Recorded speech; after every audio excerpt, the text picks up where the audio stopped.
Você já parou para pensar no que acontece quando um homem poderoso subestima completamente a pessoa errada? Tipo assim, um cara que acha que manda em tudo, que tem milhões no banco, que vive naquele mundo de penthouse e helicóptero particular. Aí ele comete o erro mais idiota da vida dele. Expulsa a esposa grávida de casa, debaixo de chuva, achando que ela é um ninguém. Só que ele não fazia ideia de quem era o pai dela. E olha, quando eu digo que esse pai fez um telefonema que destruiu o império do cara, não tô exagerando nem um pouquinho. Foi literalmente um único telefonema. E o resto? Bom, o resto você vai descobrir agora. Essa é a história real de como a arrogância de um milionário virou pó em questão de horas. E tudo começou numa noite chuvosa em Nova York. Deixa eu te levar para dentro dessa história. Imagina a cena. Um apartamento de cobertura com vista pro Central Park. Aquele tipo de lugar que você vê em filme e pensa, cara, isso nem parece real. Para janelas enormes de vidro, a cidade inteira brilhando lá embaixo tipo um tapete de estrelas caídas. É o tipo de vista que custa mais do que a maioria das pessoas ganha a vida toda. E ali, naquele cenário de conto de fadas, morava a Ana. Ana não tinha nascido nessa vida de luxo insano. Ela era uma garota simples, sabe? Estudou história da arte, adorava pintar, tinha aquele estilo meio artístico, meio boêmio. O tipo de pessoa que prefere uma galeria de arte indo a uma festa de gente metida. Mas aí ela conheceu Justin Croft numa exposição, e cara, o cara literalmente varreu ela do chão. Justin era o que o povo chama de self-made man, aquele cara que veio de baixo e conquistou tudo sozinho. Filho de um trabalhador portuário do Queens que virou o queridinho do mundo da tecnologia. A empresa dele, a Croft Innovations, era tipo o sonho de todo investidor. Algoritmos preditivos de mercado, aquela parada toda de tech que faz bilhões. E olha, pro mundo lá fora, Justin era um gênio. Um visionário. Mas pra Ana, no começo ele era só um cara charmoso, ambicioso, que parecia genuinamente apaixonado por ela. Ele dizia coisas como você é meu lugar de paz nesse mundo barulhento. Romântico, né? Só que com o tempo, Ana começou a perceber que aquele conto de fadas tinha umas rachaduras bem feias. A vida deles era uma correria atrás da outra. Galas beneficentes, jantares exclusivos, fins de semana nos Hamptons no helicóptero particular dele. Justin adorava exibir Ana. Tipo troféu mesmo, sabe? Essa é minha Ana, ele falava, com a mão sempre possessiva nas costas dela. Mas aqui entre nós, a gaiola, por mais dourada que seja, continua sendo gaiola.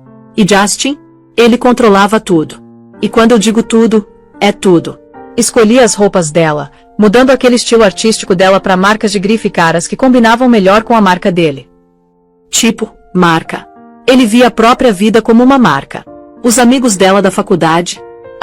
Esses ele foi cortando aos pouquinhos, dizendo que eram sem ambição, que não tinham visão de futuro. Devagarzinho, o mundo dela foi encolhendo até sobrar só ele. E ela, coitada, achava que aquele controle todo era cuidado, que a possessividade dele era paixão. Grande engano. Agora vem a parte que muda tudo. Naquela noite específica, tinha um evento mega importante. A gala anual da Croft Innovations. Justin ia receber um prêmio, o troféu Titã da tecnologia. E cara, aquilo era tudo pra ele. Era tipo o carimbo de aprovação da elite do dinheiro velho, aquele pessoal que ele morria de vontade de impressionar. Ana tinha planejado tudo perfeitamente. Ela tinha um segredo que guardava há 6 semanas. Ela estava grávida. E o plano dela era lindo, sabe? Depois do discurso dele, quando estivessem sozinhos, curtindo a vitória, ela ia abrir uma caixinha de veludo com sapatinhos de bebê feitos à mão. Ela imaginava os olhos dele brilhando com aquela alegria de quem vai ser pai. Era o momento perfeito. Ou pelo menos era o que ela achava. Justin apareceu do closet impecável, de smoking Tom Ford sob medida. Cabelo perfeitamente arrumado, mandíbula marcada, aqueles olhos com aquele brilho meio predador de quem sempre consegue o que quer. Ele olhou para ela com aquela avaliação fria, não como marido, mas tipo um diretor analisando a atriz principal dele. Tá pronta, querida? Ele perguntou. Mas não era pergunta de verdade, sacou? Era mais uma checagem. O carro tá esperando. Lembra? Hoje vai ter câmera pra todo lado. Sorri. Me olha com admiração. E deixa eu falar. A gente precisa passar poder e união, especialmente com a nova rodada de investimentos chegando. Percebe como ele disse a gente? Não era sobre o casal. Era sobre a marca. Sobre o negócio. Ana engoliu aquele incômodo e escondeu a caixinha com os sapatinhos na bolsinha dela. Mas tinha algo estranho no ar. Nos últimos tempos, Justin estava diferente. Mais distante, mais frio. Ele passava horas trancado no escritório, falando baixo no telefone. Chegava tarde em casa cheirando a um perfume que não era o dela. Quando ela perguntava, ele simplesmente dispensava. Networking, querida, é um negócio sujo. Ela tentava se convencer de que era só estresse por causa da gala, da empresa. Mas lá no fundo, ela sentia que tinha algo muito errado. Um bebê vai mudar tudo, ela pensava. Vai fazer ele lembrar do que realmente importa. Vai transformar essa casa em um lar de verdade. Tinha que dar certo, né? Tinha que. Na gala, os flashes das câmeras eram cegantes. Justin estava no elemento dele, tipo um rei segurando corte. O discurso que ele fez foi aquela mistura de charme e arrogância, agradecendo a equipe brilhante, com um sorriso ensaiado na direção dela. Minha linda esposa, minha âncora. Os aplausos foram ensurdecedores. Ana sorriu até a bochecha doer, desempenhando o papel perfeitamente. Mas aí aconteceu uma parada que deixou ela gelada. Quando estavam saindo, uma mulher saiu das sombras para cumprimentar Justin. Linda demais, num vestido vermelho sangue. Nome: Isabella Rossi. Ana conhecia ela como filha de um CEO rival no mundo tech. A mina se movia tipo uma pantera, confiante, perigosa. E os olhos dela estavam fixos no Justin com uma intensidade perturbadora. Discurso incrível, Justin. Isabella praticamente ronronou, ignorando Ana completamente. Você tá sacudindo essa cidade. Meu pai tá impressionado. Isabella, Justin respondeu, e o tom de voz dele era diferente. Mais quente do que tinha sido com Ana a noite toda. Seu pai é um dinossauro. Eu sou um meteoro. Isabella riu, aquela risada baixa e rouca. Ela tocou o braço dele, as unhas vermelhas contrastando com o punho branco da camisa. Um meteoro é exatamente o que essa cidade precisa. A gente devia conversar em breve. A troca durou segundos, mas deixou um frio no ar. No carro voltando para casa, o silêncio era pesado. Justin estava no celular, com aquele sorrisinho satisfeito no rosto. O momento perfeito tinha evaporado. O segredo dela pesava na bolsa tipo uma pedra. Você curtiu a noite? Ela perguntou, a voz pequena. Foi um triunfo, ele disse, sem levantar os olhos do telefone. A imprensa vai pirar. Nossas ações vão disparar na segunda. Ele nem perguntou se ela tinha curtido a noite. Ana olhou pela janela as luzes borradas da cidade, os sapatinhos minúsculos na bolsa de repente parecendo um sonho bobo e infantil. A gaiola dourada nunca tinha parecido tão fria. As semanas depois da gala foram tipo uma descida lenta pro inferno. Sabe? Aquele calorzinho que um dia existiu entre Ana e Justin tinha sumido completamente. Virou uma frieza educada e estéril. Ele era tipo um fantasma naquela cobertura, saindo antes dela acordar e voltando muito depois dela ter se recolhido pro quarto silencioso.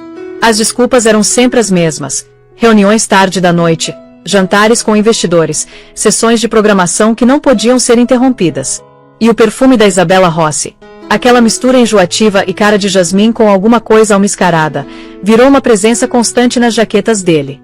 Ana achava quando levava as roupas para a lavanderia, e cada vez sentia um nó de gelo no estômago. Quando ela tentava tocar no assunto, ele usava a arma mais poderosa dele, o gaslighting.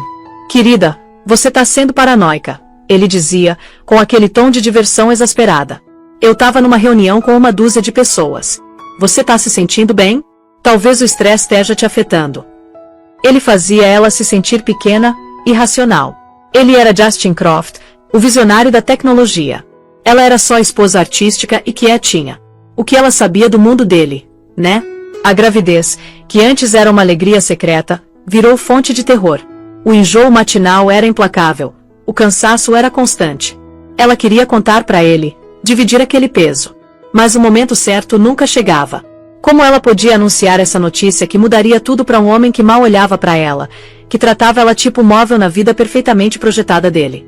Numa terça de tarde chuvosa, ela achou a confirmação que estava temendo. Um extrato de cartão de crédito largado de qualquer jeito na mesa de mogno dele. Entre os gastos de jantares de $5.000 e um fim de semana fretado em St. Bart's, tinha uma coisa que fez o sangue dela gelar. Uma transação de $25.000 numa joalheria boutique da Madison Avenue. Cartier. Não era aniversário dela. Não era aniversário de casamento deles. Com as mãos tremendo, ela entrou na conta das redes sociais que eles compartilhavam, aquela que o time de RP dele gerenciava. Mas ela tinha senha também. Foi direto pro perfil da Isabella Rossi. E lá estava. Uma foto postada 2 dias antes. Isabela num iate, o pôr do sol atrás dela. No pulso dela, uma pulseira reluzente cravejada de diamantes. Uma pulseira Cartier Love. A legenda dizia: alguns meteoros trazem os presentes mais lindos para novos começos. O ar saiu dos pulmões da Ana. Não era paranoia. Era real. O homem com quem ela tinha casado, o homem cujo filho ela estava carregando, estava construindo uma vida completamente separada. Uma vida onde ela não tinha lugar nenhum. Naquela noite, ela decidiu que não podia mais viver naquele silêncio. Tinha que confrontar ele. Cozinhou a comida favorita dele, cordeiro assado com alecrim, esperando que uma sombra da vida antiga deles pudesse suavizar o golpe. Arrumou a mesa na sala de jantar formal, aquela que eles quase nunca usavam, com a porcelana boa e as taças de cristal. Justin chegou em casa pouco antes das 10. Entrou na sala de jantar afrouxando a gravata, a expressão irritada. "O que é isso tudo?" ele perguntou, gesticulando pro setup elaborado. "Eu te falei que ia jantar com o board hoje à noite." "Você não falou," ela respondeu, a voz tremendo levemente. "Você não falou comigo o dia inteiro, Justin." Ele soltou um suspiro longo e impaciente. "Ana, eu não tenho tempo para esses joguinhos. Meus dias são agendados minuto a minuto. Você não pode esperar que eu lembre de dar satisfação sobre jantar." A crueldade casual das palavras dele quebrou algo dentro dela. "Isso não é um jogo. Isso é nosso casamento. Eu achei o extrato do cartão de crédito, Justin. A pulseira para Isabela." Ele nem teve a decência de parecer culpado. Simplesmente encarou ela, os olhos frios e calculistas. Tomou um gole de água, colocando o copo de volta com um clique suave e deliberado. "Isabela é um ativo de negócios," ele declarou, como se estivesse explicando um algoritmo complexo para uma criança. "O pai dela, Lorenzo Rossi, é um guardião dessa indústria. Uma aliança com ele através da filha garante o próximo estágio de crescimento da minha empresa. É uma jogada estratégica." "Uma jogada estratégica," ela repetiu, a voz subindo de descrença. "Você comprou uma pulseira de $25.000 para outra mulher e chama isso de jogada estratégica. Você tá se ouvindo?" "Eu te ouço sendo emocional e ingênua," ele retrucou, a voz ficando afiada. "Esse é o mundo onde eu opero. É um mundo que você nunca precisou entender graças a mim. Eu te dou essa vida, esse apartamento, as roupas que você veste. O mínimo que você pode fazer é não questionar meus métodos." "Eu sou sua esposa," ela gritou, as palavras rasgando a garganta dela. "Não uma funcionária, não uma linha de orçamento no seu plano de negócios." "E que contribuição você faz?" ele zombou, a máscara de civilidade finalmente caindo para revelar o desprezo feio por baixo. "Você pinta suas telinhas que ninguém vê e frequenta almoços com outras esposas ricas e entediadas. Não me dá lição sobre valor, Ana. Você não faz ideia do que é preciso para construir o que eu construí." Cada palavra era um golpe físico. Ele via ela como uma parasita, um objeto decorativo que ele tinha adquirido. O amor que ela achava que eles tinham era só uma transação cujos termos ela não tinha entendido. A luta saiu dela, substituída por uma dor oca. Ela afundou numa cadeira, a mão instintivamente indo pro estômago, para aquela vida minúscula e secreta que ela estava protegendo. Ela tinha que contar agora. Era a última carta que ela tinha para jogar. Talvez, só talvez, a realidade de se tornar pai chocasse ele de volta pro homem que ela achava que tinha casado. "Justin," ela começou, a voz mal passando de um sussurro. "Tem outra coisa. Algo que você precisa saber." "Não consigo imaginar o que," ele disse, virando para sair da sala. "Eu tenho um voo cedinho para Zurique amanhã. Com a Isabela. Vamos encontrar banqueiros suíços." "Eu tô grávida," ela disse. As palavras caíram no espaço vasto e frio entre eles. Ele parou. Ficou perfeitamente imóvel, de costas para ela. Ela prendeu a respiração, rezando. Viu os ombros dele tensionarem. Aí ele virou devagar. Mas a expressão no rosto dele não era choque, nem alegria, nem preocupação. Era fúria pura e cristalina. "Peraí. Respira fundo comigo aqui porque o que vem agora é de partir o coração." O silêncio naquela sala era absoluto. Só dava para ouvir a chuva começando a bater nas janelas panorâmicas. O rosto do Justin, aquela máscara de fúria fria, era aterrorizante. O amor que um dia ela viu nos olhos dele tinha sido substituído por algo calculista e transacional, tipo se ele estivesse analisando uma proposta hostil de aquisição. "Grávida." Ele repetiu a palavra pingando veneno. Ele caminhou devagar de volta para a mesa, os movimentos deliberados e predatórios. Você tá me falando isso agora? Eu tava esperando o momento certo, Ana gaguejou, encolhendo na cadeira. O momento certo. Ele soltou uma risada curta e brutal. Você quer dizer o momento mais manipulador? No instante que você me sente escorregando, você usa o truque mais velho do livro. Um bebê. Uma coleira. Uma âncora patética e desesperada para manter seu ticket de refeição de ir embora. Lágrimas encheram os olhos da Ana. Não, Justin, não é assim. Esse é nosso bebê. Eu achei que você ficaria feliz. Feliz. Ele se inclinou para frente, colocando as mãos espalmadas na mesa de mogno polida, a voz caindo para um sussurro ameaçador. Deixa eu ser perfeitamente claro, Ana. Um bebê não se encaixa no meu plano de 5 anos. Não se encaixa na marca que a gente está construindo. Um bebê é uma complicação, uma distração que eu não preciso nem quero. As palavras dele eram tipo cacos de gelo no coração dela. Isso não era só uma rejeição. Era uma erradicação total. Ele estava apagando o futuro deles, o filho deles, como se fosse uma linha de código mal escrita. Como? Como você pode falar isso? Ela soluçou, a mão protegendo o abdômen. Justin se endireitou, os olhos varrendo ela com total desdém. Um novo pensamento horrível pareceu surgir nele, um sorriso cruel torcendo os lábios. Na verdade, ele disse devagar, o timing é um pouco conveniente demais, não é? Minha distância, como você chama, já vem acontecendo há meses. Como eu posso ter certeza que é meu? A acusação ficou suspensa no ar, tão nojenta, tão monstruosa que Ana sentiu o mundo inclinar no eixo. Ela encarou ele, sem palavras. O homem que ela tinha amado, o homem com quem tinha construído uma vida, estava acusando ela de infidelidade para negar o próprio filho. Era traição definitiva, uma faca torcida numa ferida que ele mesmo tinha criado. Cai fora, ele disse, a voz plana e vazia de toda emoção. O quê? Ela sussurrou, incapaz de processar as palavras. Você me ouviu. Cai fora. Faz uma mala. Eu quero você fora daqui. Agora. Justin, não. Tá chovendo horrores. Eu não tenho pra onde ir, tô grávida do seu filho. Ela implorou, levantando com as pernas tremendo. Isso não é mais problema meu, ele disse, virando as costas e pegando o celular. Começou a digitar na tela. O porteiro vai ter instruções para não te deixar voltar. As fechaduras vão ser trocadas de manhã. Os fundos da nossa conta conjunta vão ser congelados. Você não é mais Anna Croft. Você é um problema que eu tô resolvendo. Ele estava desmontando a vida dela com alguns toques numa tela. O pânico rugiu, um medo primitivo tomando conta dela. Ela correu pro quarto, abrindo gavetas, a mente um borrão caótico. O que levar? Passaporte, alguns itens sentimentais. A vida toda dela naquele apartamento parecia alienígena, como se pertencesse a outra pessoa. Agarrou uma mochila pequena e jogou umas roupas dentro, as mãos tremendo tão violentamente que ela mal conseguia fechar o zíper. Viu a caixinha de veludo com os sapatinhos de bebê na mesinha de cabeceira. Com uma nova onda de lágrimas, enfiou lá no fundo da bolsa. Quando saiu, Justin estava parado na porta, segurando ela aberta, com uma expressão de profunda impaciência. No elevador, um segurança carrancudo do destacamento pessoal dele, um cara chamado Marcos, estava esperando. Ele não encontrou os olhos dela. Justin, por favor, ela implorou uma última vez, a voz quebrando. Não faz isso. Ele não respondeu. Simplesmente gesticulou para ela sair, a expressão implacável como um penhasco de granito. Quando ela passou por ele, ele falou uma última sentença cortante. Você devia ter conhecido seu lugar, Ana. Você era um acessório bonito. Nada mais. As portas do elevador deslizaram fechando, selando ela da vida que conhecia.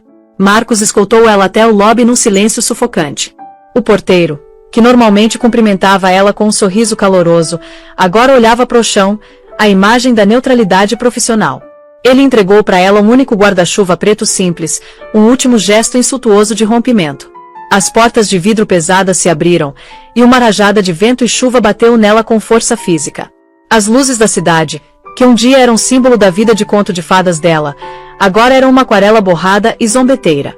Ela ficou parada na calçada da Park Avenue, grávida, abandonada, com uma mochila pequena e um guarda-chuva barato como suas únicas posses. O som de um carro parando no meio-fio chamou a atenção dela. Era a limusine do Justin, mas não era para ela. A porta de trás abriu, e Isabela Rossi saiu, protegida pelo guarda-chuva muito maior do porteiro. Ela lançou para Ana um sorriso breve e triunfante antes de desaparecer no prédio, na vida que um dia foi dela. Ana ficou lá parada, congelada, enquanto a chuva encharcava os sapatos finos dela. Não tinha dinheiro, não tinha telefone. Justin tinha insistido num plano compartilhado linkado na conta dele, que com certeza já estava desconectado, e ninguém para ligar. Os amigos dela tinham sido sistematicamente afastados da vida dela por ele.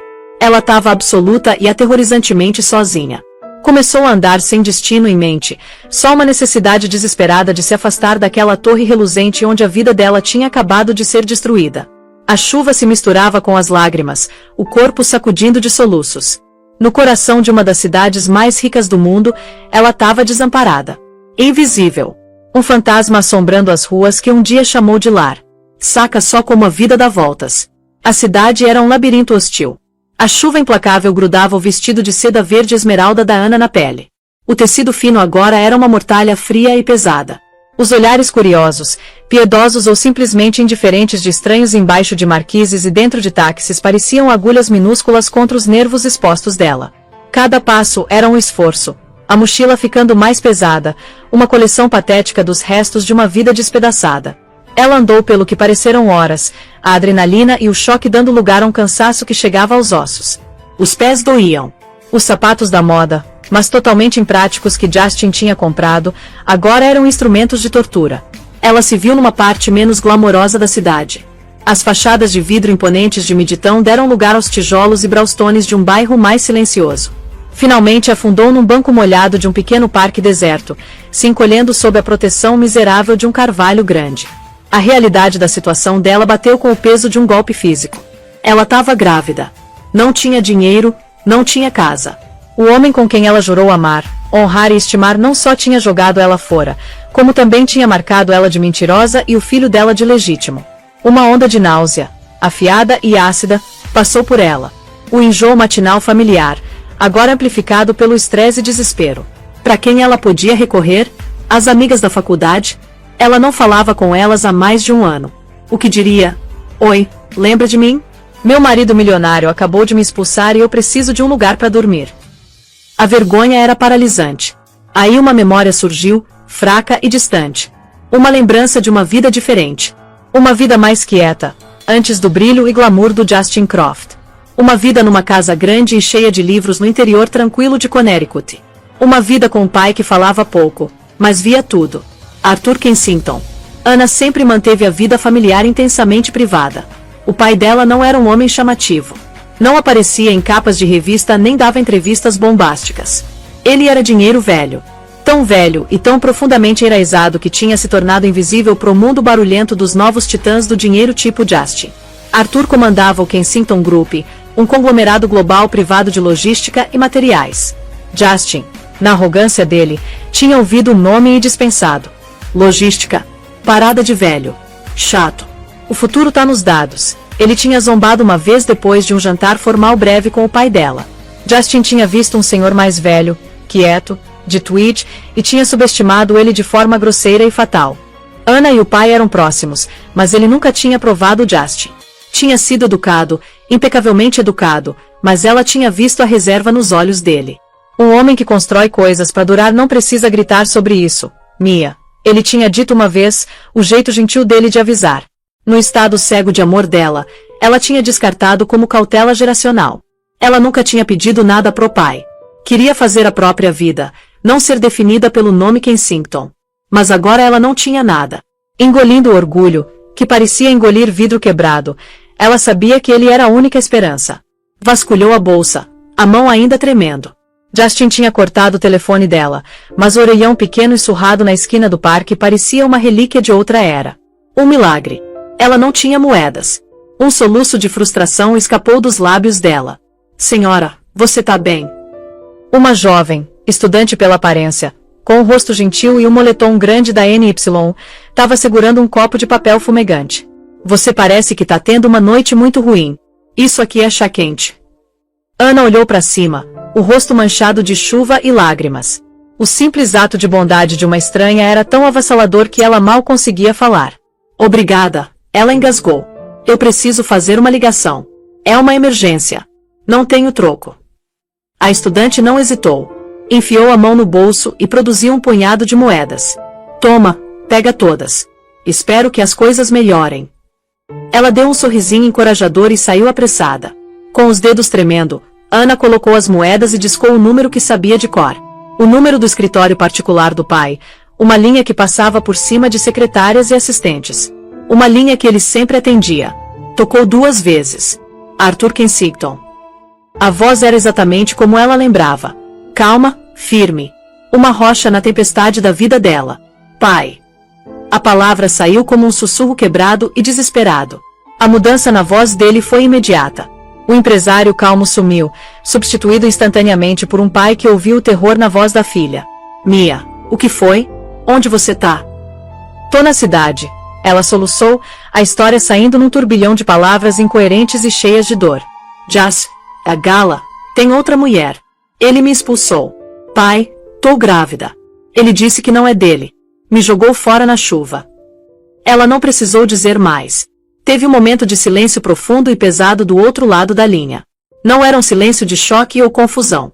Era o silêncio de uma máquina gigantesca ligando, de uma pressão imensa se acumulando atrás de uma barragem. Quando ele falou de novo, a voz era terrivelmente calma, mas tinha um núcleo de aço que ela não ouvia desde quando a mãe dela faleceu. Mia, me escuta com muita atenção. Para de falar. Só respira. Preciso que você me diga exatamente onde está. Uma esquina, um ponto de referência, qualquer coisa. Ela olhou ao redor, a visão turva. Tô num parquinho pequeno. Acho que a placa diz Battle Street, no West Village. Battle Street. Ótimo. Não sai desse lugar. Entendeu? Não fala com ninguém. Não vai pra lugar nenhum. Um carro vai estar aí em 15 minutos. O nome do motorista é Charles. Você conhece ele desde pequena. Ele vai te levar pra residência da cidade. Eu tô saindo agora. Vou te encontrar lá. Pai. Ela começou. A gente conversa quando eu te ver, Mia. Ele disse, a voz firme mas gentil. Agora, você é minha única prioridade. A ajuda tá a caminho. Só aguenta firme. A linha ficou muda. Ana encostou a cabeça no metal frio e molhado da cabine telefônica, o fone ainda agarrado na mão. Pela primeira vez naquela noite, uma chama minúscula e frágil de esperança acendeu na escuridão fria do coração dela. A tempestade ainda rugia ao redor, mas ela não estava mais sozinha. Um abrigo estava chegando. O que ela não percebeu foi que o pai dela não estava só vindo salvá-la da tempestade. Ele estava prestes a se tornar um furacão. Olha só o que aconteceu depois. O trajeto de Greenwich, Connecticut até Manhattan normalmente levava 1 hora pro Arthur Kensington. Naquela noite, o motorista dele, Charles, fez em 45 minutos. Arthur sentou no banco de trás do Maybach discreto mas fortemente blindado, sem falar, sem olhar pro borrão de luzes lá fora. Ele estava olhando uma única foto no celular, uma imagem da Ana pequenininha, uns 5 anos, rindo enquanto sentava nos ombros dele. Arthur Kensington era um homem que se movia pelo mundo tipo um fantasma. O poder dele não estava nos prédios que levavam o nome dele, porque não existiam. Estava na infraestrutura invisível que segurava o mundo moderno de pé. A empresa dele, o Kensington Group, não criava apps chamativos. Ela era dona das minas que produziam os metais raros para os smartphones. Não construía carros elétricos. Controlava as rotas de navegação globais que transportavam as baterias de íon de lítio. Não financiava as startups de tecnologia. Segurava a dívida dos bancos internacionais que faziam isso. Ele era a fundação, a base sobre a qual homens tipo Justin Croft construíam suas torres frágeis e reluzentes. E Justin tinha acabado de tentar dinamitar a fundação dele. A calma que Ana tinha ouvido no telefone era real, mas era calma no olho de um furacão. Por dentro, uma raiva fria e precisa estava crescendo. Não era a raiva quente e bagunçada de um cara tipo Justin. Era a fúria focada de um estrategista mestre que acabou de ter a única coisa que ele realmente valorizava ameaçada, a filha e o neto ainda não nascido. Justin Croft não tinha só jogado Ana fora. Tinha negado a própria linhagem sanguínea. E ao fazer isso, tinha cometido uma ofensa que no mundo do Arthur era imperdoável. Quando chegou no apartamento palaciano pré-guerra na Fifth Avenue, uma residência que a família dele era dona há um século e mantinha para as estadias quietas na cidade, Ana já estava lá. Ela estava enrolada num cobertor grosso de cachemira, tomando um caldo quente preparado pela governanta que morava lá. Parecia pequena, despedaçada, mas segura. Ele se ajoelhou na frente dela, pegando as mãos frias dela nas dele. Ele não vai te tocar de novo, Arthur disse. Não era uma promessa. Era um fato. Ele não vai falar seu nome de novo. Ele vai deixar de ser um fator na sua vida. Eu vou resolver isso. Depois de garantir que Ana estava instalada e sob os cuidados da governanta e de um médico que ele tinha chamado, Arthur foi pro escritório dele. Era uma sala com painéis de madeira escura, forrada com milhares de livros, não para aparecer, mas porque ele tinha lido todos eles. Sentou atrás da mesa grande e organizada. Não teve gritaria, não teve quebra-quebra. O leão não precisava rugir para ser ouvido. Ele simplesmente pegou o telefone. A primeira ligação foi para um cara chamado Elias Vance em Genebra, o chefe discreto de uma das empresas de gestão de patrimônio privado mais poderosas do mundo. Elias, Arthur disse, a voz calma. É Arthur Kensington. Arthur, é meio da noite aqui, mas para você tô sempre acordado. O que posso fazer? Ana e o pai eram próximos, mas ele nunca tinha provado o Justin. Tinha sido educado, impecavelmente educado, mas ela tinha visto a reserva nos olhos dele. Um homem que constrói coisas para durar não precisa gritar sobre isso, Mia. Ele tinha dito uma vez, o jeito gentil dele de avisar. No estado cego de amor dela, ela tinha descartado como cautela geracional. Ela nunca tinha pedido nada pro pai. Queria fazer a própria vida, não ser definida pelo nome Kensington. Mas agora ela não tinha nada. Engolindo o orgulho, que parecia engolir vidro quebrado, ela sabia que ele era a única esperança. Vasculhou a bolsa, a mão ainda tremendo. Justin tinha cortado o telefone dela, mas o orelhão pequeno e surrado na esquina do parque parecia uma relíquia de outra era. Um milagre. Ela não tinha moedas. Um soluço de frustração escapou dos lábios dela. Senhora, você tá bem? Uma jovem, estudante pela aparência, com um rosto gentil e um moletom grande da NY, estava segurando um copo de papel fumegante. Você parece que tá tendo uma noite muito ruim. Isso aqui é chá quente. Ana olhou para cima, o rosto manchado de chuva e lágrimas. O simples ato de bondade de uma estranha era tão avassalador que ela mal conseguia falar. Obrigada, ela engasgou. Eu preciso fazer uma ligação. É uma emergência. Não tenho troco. A estudante não hesitou. Enfiou a mão no bolso e produziu um punhado de moedas. Toma, pega todas. Espero que as coisas melhorem. Ela deu um sorrisinho encorajador e saiu apressada. Com os dedos tremendo, Ana colocou as moedas e discou o número que sabia de cor. O número do escritório particular do pai, uma linha que passava por cima de secretárias e assistentes. Uma linha que ele sempre atendia. Tocou 2 vezes.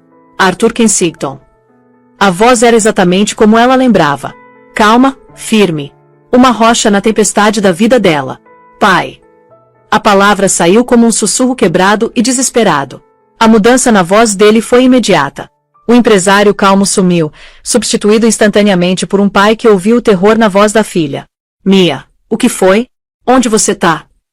Tô na cidade. Ela soluçou, a história saindo num turbilhão de palavras incoerentes e cheias de dor. Jas, a Gala, tem outra mulher.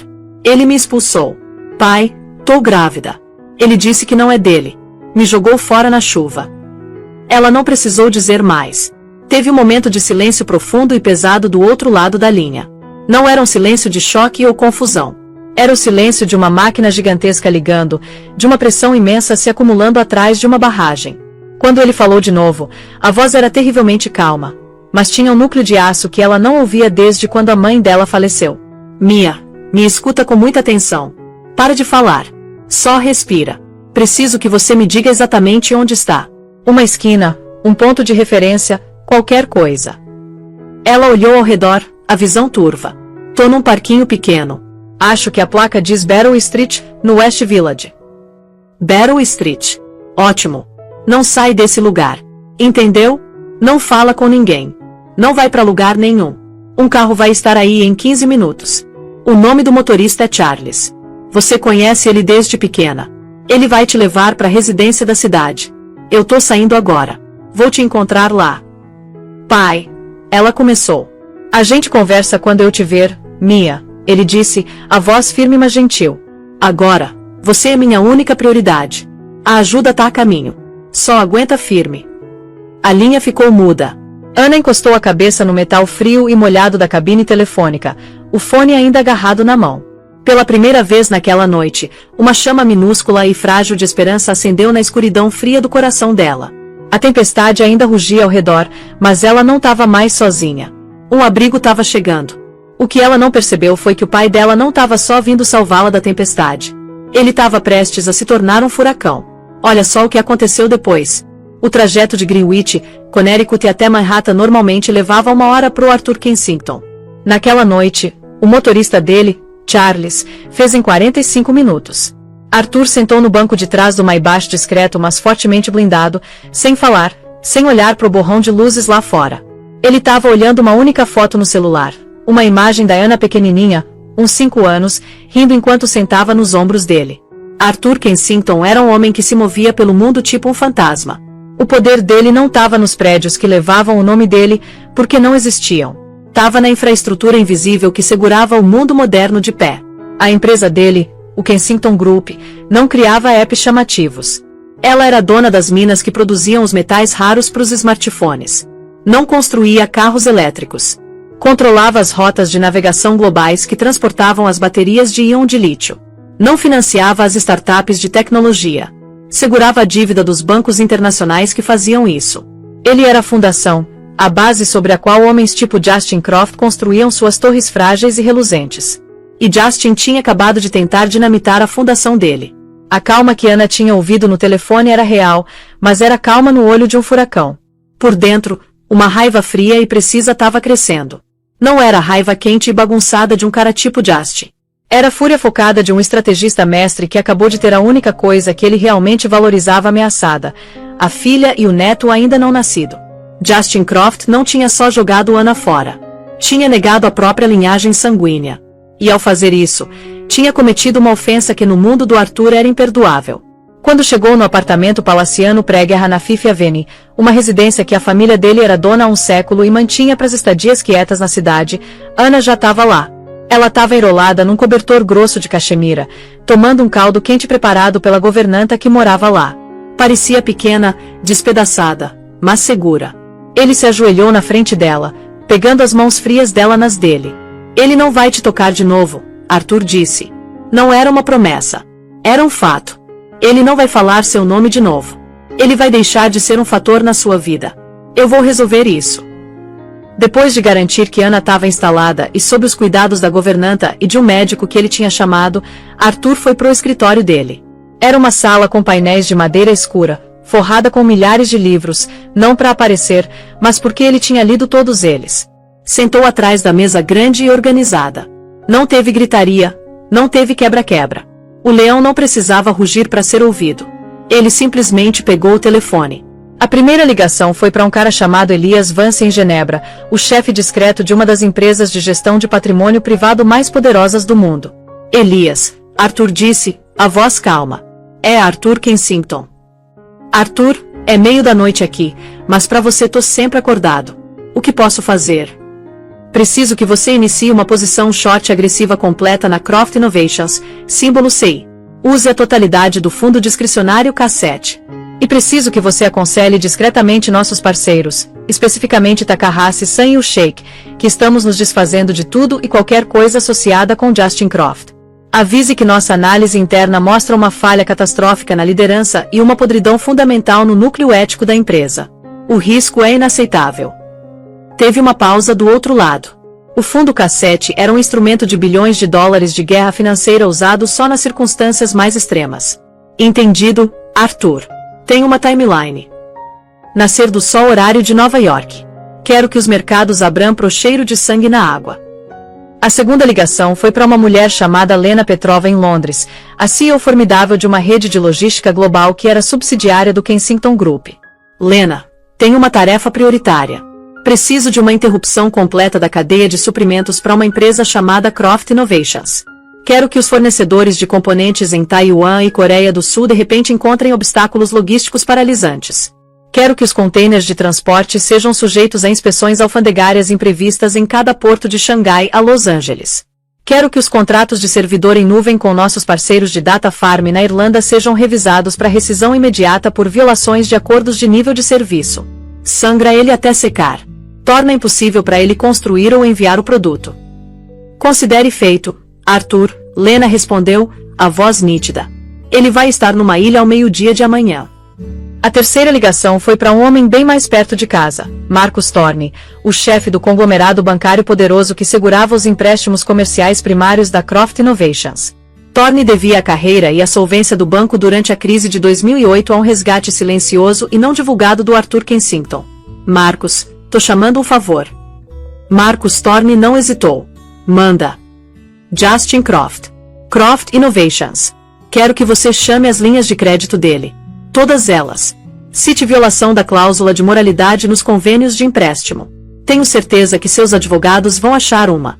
Falha em manter uma vida pessoal estável refletindo julgamento sólido, talvez. Quero o acesso dele a capital completamente cortado. Arthur, isso vai falir ele.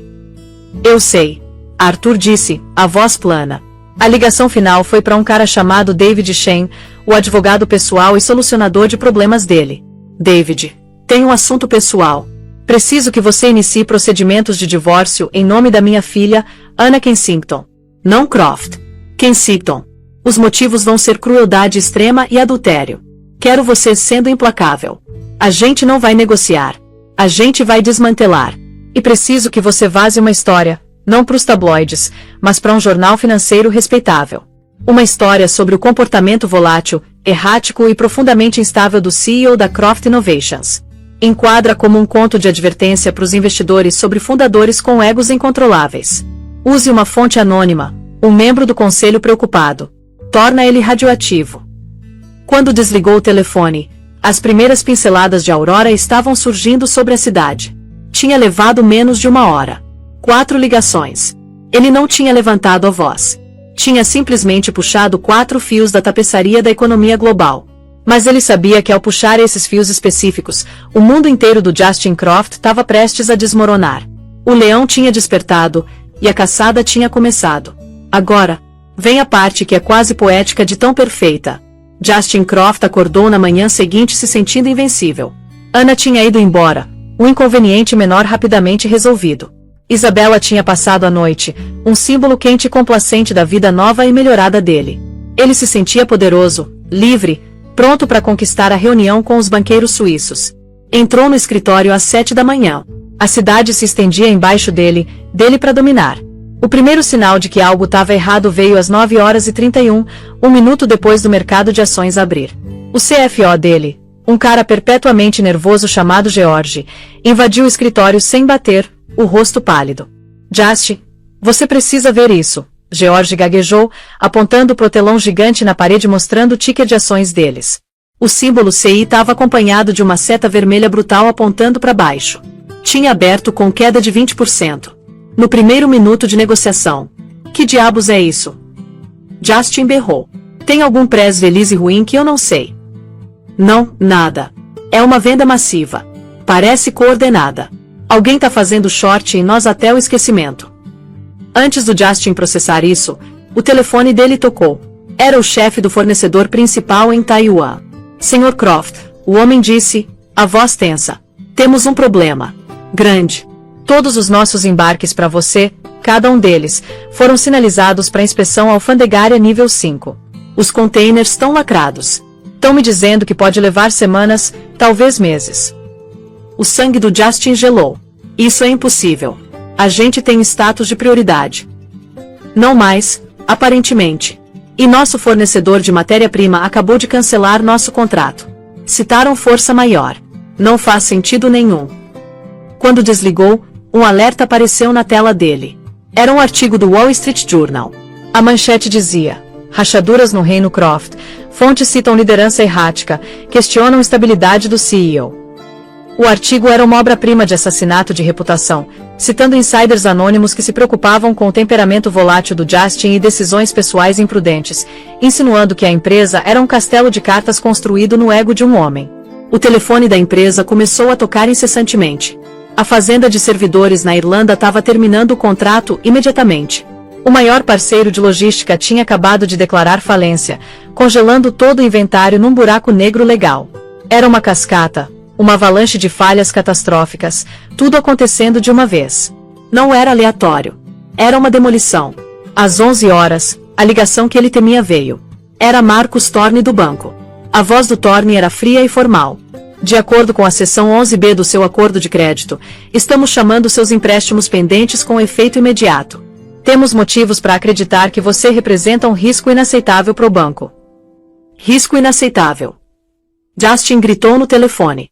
Vocês imploraram para eu pegar esse dinheiro há 1 ano. Somos seu investimento tech principal. As circunstâncias mudaram. Você tem 24 horas para apresentar um plano de pagamento ou iniciamos procedimentos de apreensão de bens. A linha ficou muda. Justin encarou o telefone na mão.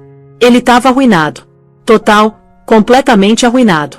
Em 3 horas, o império de bilhões de dólares dele tinha sido reduzido a entulho. Ele cambaleou para trás da mesa, a mente correndo. Quem podia fazer isso? Quem tinha esse tipo de poder? Os russos? Os chineses? Um rival corporativo. Ele pensou em Lorenzo Rossi, o pai da Isabela. Era algum tipo de jogada de poder para forçar uma fusão? Ligou para Isabela, a voz frenética. Isabela, sou eu. Minha empresa tá desmoronando. Isso é seu pai? É algum tipo de jogo distorcido para forçar uma fusão. A voz da Isabela do outro lado não era mais quente e sedutora. Era plana e desdenhosa. Meu pai? Justin, não seja ridículo. Ele não perderia tempo com uma empresa tão super endividada quanto a sua. Vimos suas finanças hoje de manhã. Você é um navio afundando. Isabela, do que você tá falando? Você tava na minha cama ontem à noite. Aquilo foi negócio, Justin, ela disse friamente. E você não é mais bom pro negócio. Tem um almoço. Tchau. Ele tava sozinho. Todo mundo tava abandonando ele. Ele andou pelo escritório tipo um animal enjaulado. A vista da cidade agora um testemunho zombeteiro de quão longe ele tinha para cair. Ele forçou o cérebro tentando achar a fonte, o epicentro da destruição dele. Quem ele contrariou? Quem ele irritou? E aí uma memória surgiu. Um jantar tranquilo. Um homem de jaqueta de tweed. O pai da Ana. Arthur Kensington. O cara chato de logística. Ele lembrou do olhar nos olhos do velho, uma inteligência analítica e quieta que ele tinha confundido com fraqueza. Lembrou da Ana mencionando de passagem que a empresa do pai move coisas. Ele nunca tinha se dado ao trabalho de perguntar mais. Nunca tinha sequer dado Google direito no nome do cara. Com uma sensação de horror nascente, Justin cambaleou até o computador e digitou Arthur Kensington, Kensington Group na barra de busca. Os resultados eram escassos. Nenhum perfil glamouroso, nenhuma entrevista, só relatórios financeiros densos e secos, menções em jornais obscuros de transporte marítimo, e listagens nos conselhos de consórcios globais que controlavam tudo, desde direitos minerais em mar profundo até comunicações por satélite. Ele não era só logística. Ele era logística. Era a mão invisível que movia a economia global. Justin caiu na cadeira, a verdade batendo nele tipo um golpe físico. Não era um rival. Não era um governo estrangeiro. Era o pai da Ana. O homem quieto e discreto que ele tinha descartado como uma relíquia irrelevante. Ele não tinha só expulsado a esposa artista e sem um tostão. Tinha declarado guerra a um rei oculto. Um rei que tinha acabado de apagar o reino dele do mapa com um punhado de ligações silenciosas. Ele pensou nas últimas palavras dele para ela. Você devia ter conhecido seu lugar. A ironia era esmagadora. Era ele quem nunca tinha entendido o lugar dele. Ele tinha sido uma criança barulhenta brincando com blocos na sombra de uma montanha. E tinha acabado de tentar insultar a própria montanha. 6 meses depois, o inverno de Nova York tinha dado lugar a uma primavera gentil. No solário banhado de sol da propriedade Kensington em Connecticut, Ana sentava numa poltrona confortável desenhando num bloco de carvão. A barriga de grávida era proeminente agora, um testemunho lindo e redondo da nova vida crescendo dentro dela. Ela não era mais a mulher frágil e assombrada que ficou tremendo na chuva. O rosto tinha uma radiância calma, os olhos uma sabedoria nova. A dor ainda estava lá, uma cicatriz no coração, mas não a definia mais. O nome Justin Croft agora era um fantasma, um conto de advertência sussurrado em Wall Street. A empresa dele tinha sido retalhada e vendida em pedaços para pagar os credores. Ele tinha perdido a cobertura, os carros, tudo. A última coisa que Ana tinha ouvido era que ele estava morando num apartamentinho no Queens, enfrentando uma montanha de processos pessoais de investidores. Ele tinha tentado entrar em contato uma vez, um e-mail incoerente e desesperado que o time de segurança do pai dela tinha interceptado. Era um apelo patético, não por perdão, mas para ela chamar o pai dela de volta. Ele ainda não entendia. Nunca foi sobre vingança. Foi sobre consequências. Arthur Kensington entrou no solário segurando 2 xícaras de chá de ervas. Ele tinha envelhecido um pouco nos últimos meses, mas os olhos eram claros e firmes. Ele tinha passado o tempo não só desmontando a vida do Justin, mas cuidadosa e amorosamente ajudando Anna a reconstruir a dela. Como meus dois artistas favoritos estão se sentindo hoje? Ele perguntou, a voz suave, enquanto entregava uma xícara e colocava uma mão gentil na barriga dela. O pequenino tá praticando a rotina de dança irlandesa. Acho. Anna riu, um som genuíno e feliz. E eu tô bem, pai. De verdade. Eles sentaram em silêncio confortável por um momento, observando os pássaros num comedouro fora da janela. Eu nunca te agradeci direito, Anna disse baixinho, olhando pro pai. Pelo que você fez. Arthur colocou a xícara, a expressão séria. Mia, eu não fiz por mim. Não fiz por vingança. Fiz por você e por essa criança. Aquele homem, na arrogância dele, tentou fazer vocês dois desaparecerem. Tentou negar sua existência e a legitimidade do seu filho. Ele acreditou que o dinheiro dele dava o poder de apagar pessoas. Eu simplesmente removi o poder dele. Permanentemente. Ele nunca mais vai ter os recursos para machucar você ou qualquer outra pessoa. Isso não é vingança. É proteção. Anna acenou, uma lágrima escorrendo pela bochecha. Dessa vez não era lágrima de tristeza, mas de gratidão. Ela finalmente entendia a natureza do poder do pai. Não era alto ou chamativo. Era quieto, imenso, e usado só para proteger o que ele amava. Era a diferença entre um rojão, que explode por um momento de glória, e o sol, que fornece calor e vida dia após dia. Algumas semanas depois, Anna deu à luz um menino saudável. Ela deu o nome de Arthur. Quando segurou o filho pela primeira vez, olhando para baixo pro rostinho minúsculo e perfeito, sentiu uma sensação profunda de paz. A tempestade tinha passado. Ela tinha sido quebrada, mas não destruída. Tinha emergido mais forte, com um entendimento mais claro do mundo e do lugar dela nele. A gaiola dourada tinha ido embora, e no lugar tinha um lar verdadeiro, preenchido não com o brilho frio da riqueza, mas com o calor incondicional do amor de uma família. Ela tinha encontrado o novo começo dela, não numa cobertura com vista para a cidade, mas no amor quieto e poderoso pela nova vida que segurava nos braços. E olha só como a vida dá voltas mesmo. 2 anos se passaram. Na quietude fértil do interior de Connecticut, a vida floresceu. O pequeno Arthur, que Anna carinhosamente chamava de Archie, cresceu de um bebê minúsculo e indefeso para um menininho curioso e cambaleante com os olhos gentis da mãe e uma risada que ecoava a gargalhada profunda do avô. O trauma do passado da Anna não tinha desaparecido, mas tinha recuado, transformando de uma ferida aberta numa cicatriz prateada e fraca, uma lembrança de uma batalha lutada e vencida. Anna não era mais só uma sobrevivente. Ela era uma criadora. Tinha canalizado as experiências, a dor e a redescoberta de si mesma na arte dela. Com o apoio silencioso do pai, abriu uma galeria independente pequena na cidade vizinha de Greenwich, um espaço dedicado a mostrar o trabalho de artistas emergentes e subrepresentados. Foi um sucesso não porque fez uma quantidade vasta de dinheiro, mas porque construiu uma comunidade. Ela tinha encontrado o propósito, não como um acessório de um homem poderoso, mas como uma facilitadora de beleza e uma defensora de outras vozes quietas. Ela era, pela primeira vez na vida adulta, completa e totalmente ela mesma. O mundo dela era pacífico, ordenado, e preenchido com um amor tão confiável quanto o nascer do sol. O glamour caótico e frágil da vida com Justin parecia uma história que ela tinha lido sobre outra pessoa. Numa terça-feira nítida de outubro, negócios a chamaram de volta para a cidade. Um dos jovens escultores mais promissores da galeria dela estava tendo uma peça instalada num lobby corporativo no centro de Manhattan, e Anna tinha prometido estar lá para supervisionar.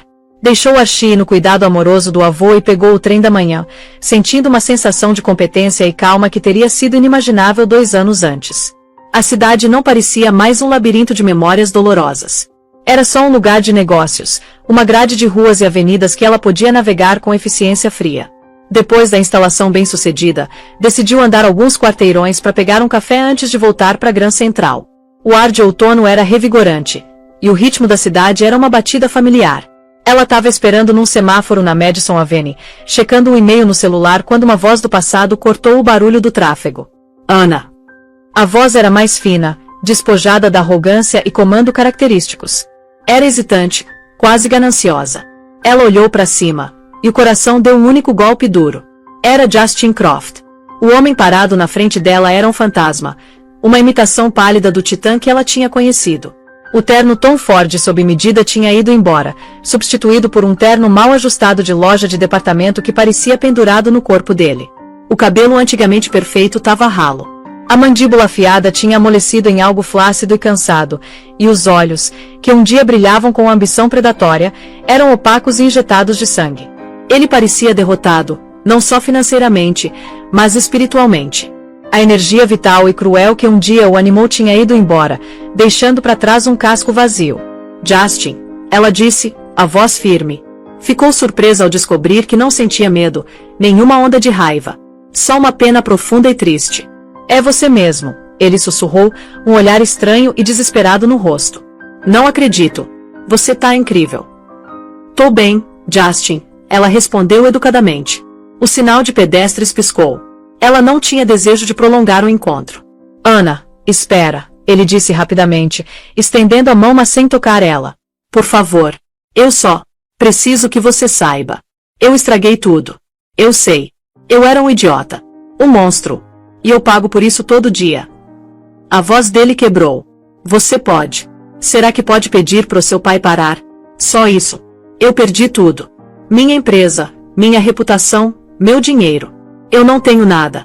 Eu moro num apartamento com o tamanho de um armário. Tô encarando processos que vão me manter preso por anos. Por favor, Ana. Você é a única pessoa que pode fazer isso parar. Ana o estudou. Esse homem quebrado diante dela mal parecia o titã arrogante que a tinha jogado na chuva. Mas a lembrança daquela noite, o veneno nas palavras dele, a rejeição cruel do filho deles, ainda estava lá. Justin, ela disse calmamente, meu pai não tá fazendo nada contra você. Ele fez o que precisava fazer para me proteger.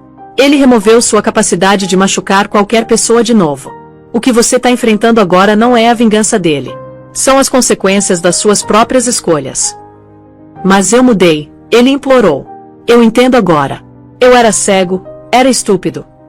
Você mudou porque foi forçado. Ela interrompeu gentilmente mas firmemente. Não por escolha. E isso não é a mesma coisa. Eu espero, genuinamente, que você ache paz, Justin. Mas aquilo não vai ser comigo ou através de mim. Ele abriu a boca para protestar, mas ela já tinha virado. Atravessou a rua, deixando ele parado ali na calçada. E pela primeira vez desde que o tinha visto, Ana percebeu que ela não sentiu nada além de uma tristeza distante por um estranho que tinha feito escolhas terríveis. Ela era livre. E assim termina a história de Anna Kensington e Justin Croft. Sabe, essa história é um lembrete poderoso de que a força verdadeira nem sempre é barulhenta. Não é medida em preços de ações ou prêmios chamativos. Às vezes é o amor quieto e inabalável de um pai. É a resiliência de uma mãe protegendo o filho ainda não nascido. Justin Croft cometeu o erro fatal de confundir riqueza com poder e arrogância com força. Ele aprendeu do jeito mais difícil que quando você tenta machucar alguém, você nunca sabe sob a proteção de quem essa pessoa tá. Ana saiu sem nada e descobriu que na verdade tinha tudo que realmente importava. Olha, se a história da Ana de resiliência e justiça ressoou com você, se você acredita que o caráter verdadeiro é revelado não na vitória, mas em como tratamos aqueles que percebemos como inferiores, então mostre seu apoio. Deixe aquele like maroto aí embaixo pra gente saber que essa história te tocou. Compartilha com alguém que precisa ouvir sobre o poder silencioso da família. E o mais importante, se inscreve no canal para mais histórias de karma, justiça e a força incrível do espírito humano. Seu apoio ajuda a gente a continuar trazendo essas histórias poderosas para a luz. Valeu mesmo por ter assistido até aqui. Até a próxima. Foguete!